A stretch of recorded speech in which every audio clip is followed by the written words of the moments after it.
بسم اللہ الرحمن الرحیم۔ السلام علیکم، میں ہوں ناصر عباسی۔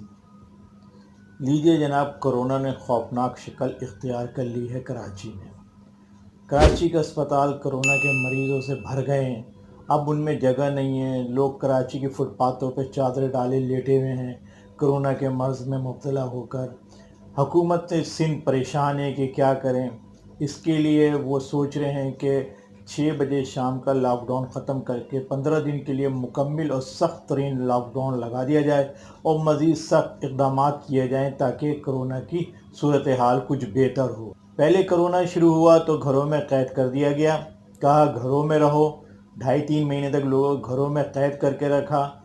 پھر جب دوبارہ کرونا کی لہر آئی تو کہا کہ باہر نکلیں، گھروں میں نہ رہیں، کھلی فضا میں رہیں، کھلی فضا میں سارے کام کریں۔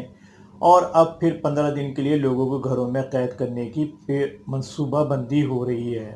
نہ معلوم کرونا کہاں پر اس قدر خوفناک شکل اختیار کر گیا ہے۔ کراچی کی سڑکوں پہ رش تو ویسا کا ویسا ہی ہے۔ پبلک ٹرانسپورٹ میں لوگ ایک دوسرے سے چپکے ہوئے سفر کر رہے ہیں، اس کی چھتوں پہ بیٹھ کے سفر کر رہے ہیں، چنگچی رکشاؤں میں ایک دوسرے میں گھسے ہوئے سفر کر رہے ہیں۔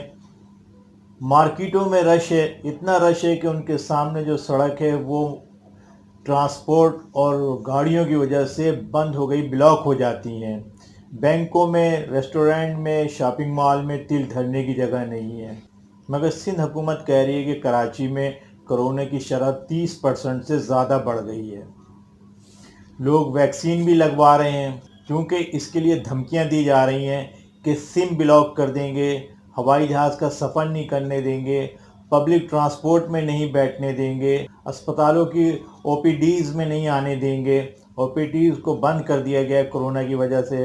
شاپنگ مال میں داخل نہیں ہونے دیں گے، بینکوں میں داخلہ بند کر دیا جائے گا، شہر میں چلنے والی پبلک ٹرانسپورٹ میں نہیں بیٹھنے دیں گے۔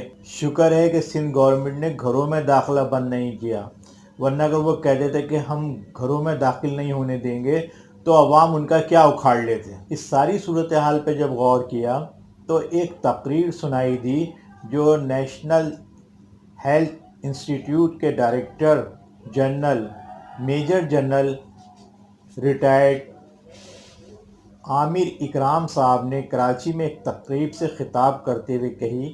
انہوں نے فرمایا کہ پاکستان کو ملینز ڈالرز کی آمدنی ہوئی ہے چائنا سے، جس نے اپنی فیز 3 کی ویکسین کینسائنو پاکستانی عوام پہ لگانے کے لیے دیے ہیں کہ یہ ہماری فیز 3 کی ویکسین کینسائنو پاکستانی عوام پہ ٹرائل کیا جائے کہ یہ صحیح ہے یا غلط ہے۔ اسی طرح دوسرے ممالک بھی پاکستانی عوام پر اپنی اپنی ادویات ٹرائل کے لیے دینا چاہتے ہیں اور اس کے لیے خطیر رقم دینا چاہ رہے ہیں۔ انہوں نے فرمایا کہ اس سے پاکستان کو اربوں ڈالر کی آمدنی ہو سکتی ہے۔ سب سے پہلے چائنا نے اپنی ویکسین کے لیے پاکستان کے 8 سے 10 ہزار افراد کو منتخب کیا جن کو یہ ویکسین لگائی گئی۔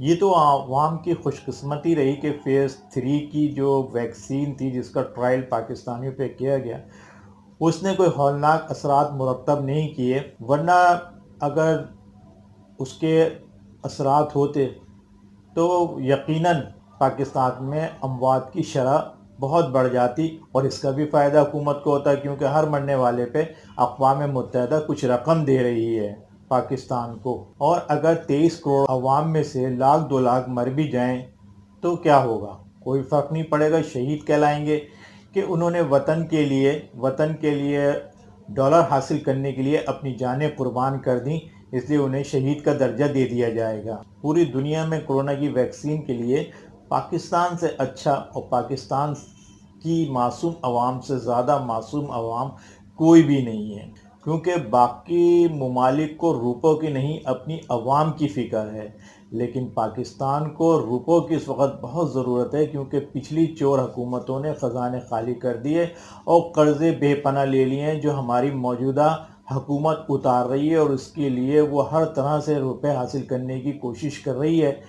اب انہوں نے یہ طریقہ نکالا ہے کہ دنیا بھر کی کرونا کی ویکسین کے ٹرائل کے لیے اپنی عوام کو پیش کر دیا دنیا کے سامنے کہ تگڑی رقم دیجئے اور ہماری عوام پر ویکسین کے تجربات کیجیے۔ ہماری حکومت نے عوام کو بتائے بغیر دوسرے ممالک کے آگے ان کو تیاری کی طرح ڈال دیا کہ بلی، چوہے اور بندر پہ تجربات نہیں کیجیے، کیونکہ یہ ویکسین انسانوں کو لگنی ہے۔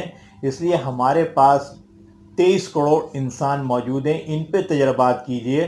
اگر آپ کی ویکسین کامیاب ہو گئی تو اپنی عوام کو لگائیے، اور اگر کامیاب نہیں ہوئی تو اس میں رد و بدل کر لیجیے، جانی نقصان ہم برداشت کر لیں گے۔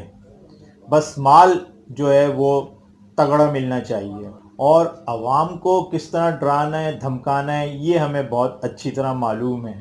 ہم ان کو اتنا ڈرا دھمکا دیں گے کہ وہ خود آستینیں چڑھا چڑھا کے ویکسین سینٹر پہ پہنچ جائیں گے ویکسین لگوانے کے لیے، اور یہی ہو رہا ہے۔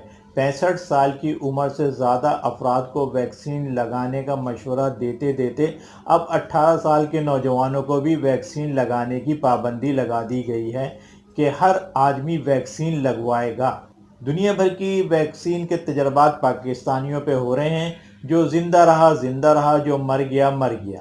ویسے سننے میں آیا ہے کہ خوفناک شکل اختیار کرتے کرونا نے سندھ گورنمنٹ کو 15 دن کی چھٹی کی درخواست دے دی ہے کہ شام 6 بجے سے صبح 6 بجے تک کام کر کے وہ بہت تھک گیا ہے، اس کی نیند پوری نہیں ہو رہی ہے، اس لیے اسے 1 محرم سے 15 محرم تک کی چھٹی دے دی جائے تاکہ وہ آرام کرے اور اپنی نیند پوری کرے، اور 15 محرم کے بعد دوبارہ بھرپور توانائی کے ساتھ آپ کی عوام پر حملہ آور ہو سکے۔ آپ کی بڑی مہربانی ہوگی۔ سندھ حکومت اس کی اس درخواست پر غور کر رہی ہے، لیکن ان ممالک کا دباؤ بھی ہے جنہوں نے رقم دی بھی ہے کہ بھئی ہماری ویکسین کے تجربات اور ٹرائل آپ فوری طور پہ اپنی عوام پہ کریں۔ ہم کسی دن کی بھی ناغہ نہیں چاہتے، ہمیں فوراً رزلٹ چاہیے، کیونکہ ہمیں اپنی عوام کو ویکسین لگانی ہے۔ اگر آپ کی عوام پہ ہمارے تجربات کامیاب ہو گئے تو، اور اگر تجربات کامیاب نہیں ہوئے تو اس کے اندر رد و بدل کرنے کے لیے بھی پھر ہمیں وقت چاہیے ہوگا۔ اب ہماری حکومت اس شش و پنج میں مبتلا ہے کہ محرم میں کرونا کو چھٹی دی جائے، یا اس کو کہا جائے کہ ذرا ہلکے طریقے سے کام کرے، لیکن رمضان میں بھی تھوڑا بہت کام کرتا رہے، تاکہ ہم ان ممالک کو مطمئن کر سکیں جن سے ہم نے رقم پکڑی ہوئی ہے ان کی ویکسین کے ٹرائل کے لیے پاکستانی عوام پر۔ اللہ تعالیٰ ہم سب پہ رحم فرمائے۔ ہماری باتیں اچھی لگیں تو ہمارے چینل کو لائک کریں۔ ہمیں اجازت دیجیے۔ اللہ حافظ۔